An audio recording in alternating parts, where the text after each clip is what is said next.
Welcome to the deep dive. We're jumping straight in today looking at a really big moment in sports. Yeah, fresh off the courts in Paris, women's tennis. Exactly. We've got this news report here covering the women's final from, well, just this past weekend. Right, and we're basically going to unpack it for you. Yeah, the key details, maybe some of the drama, the history made, give you the quick takeaways. Get you up to speed on why it mattered. Okay, so first things first, the headline.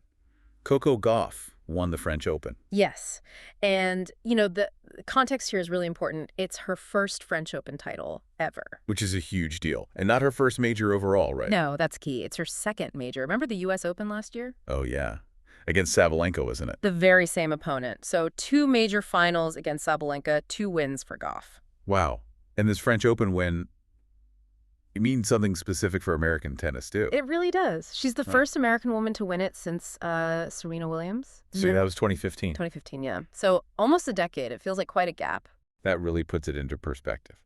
Okay, so the final match itself, against Aryna Sabalenka, who's like world #1 right now. The current #1, yeah. And the match wasn't simple, from what I gather. No, definitely not straightforward. The report calls it a real battle. 3 sets, lots of, momentum shifts. Yeah? And apparently it was pretty windy, too, which always makes things tricky on clay. Right. Adds another variable. So how did the sets break down? Okay, so Sabalenka actually took the first set. It was tight, 7-6. Went to a tiebreak, which she won 7 points to 5. Oof. Losing the first set like that must have been tough for Gauff. You'd think so, but she really bounced back. Second set, she took control pretty decisively, won at 6-2. Okay, leveling the match. Exactly. Forced a third set. And in that decider, Gauff just kept her nerve, played solid tennis, and closed it out 6-4. So a hard-fought win against the top player. Sabalenka, she's 27, from Belarus, a pretty decorated player herself. Oh, absolutely. Sabalenka's got 3 majors already. 2 Australian Opens, 1 U.S. Open. Right. But interestingly, this was her first time even reaching the final at the French Open.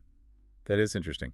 And you mentioned something about the seeding, this matchup being kind of rare. Yeah, this is fascinating, actually. It was the #1 seed versus the #2 seed. Gauff being #2, Sabalenka #1. Correct.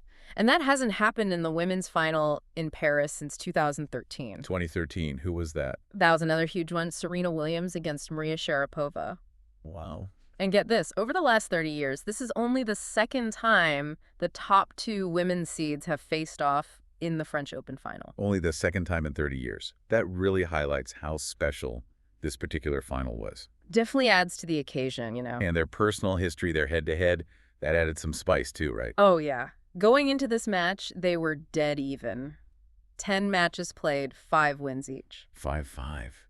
That's incredible. It sets up a real rivalry narrative. And what makes it even more layered is that Sabalenka had won their last match. Yeah, just about a month before, also on clay, over at the Madrid Open. Ah, okay. So Sabalenka had that recent win. They're tied overall. Gauff turning that around in a major final feels even bigger then. Exactly. It's not just winning the title. It's overcoming that specific recent loss and edging ahead in their head-to-head on the biggest stage. All right, so let's just sort of recap the core achievement here. Okay. Coco Gauff wins her first French Open, her second major title. She does it by beating the world #1, Sabalenka, in a tough 3-setter. And she breaks that near 10-year drought for American women in Paris. Quite the accomplishment list. And remember, she's only 20 years old. 20. Right. Right. So thinking about all that, beating the #1 twice in major finals now, this intense rivalry, her age. Yeah, where does this put her? Exactly. What does this win suggest to you, our listeners, about Coco Gauff's trajectory? What's next for her in women's tennis? Something to ponder.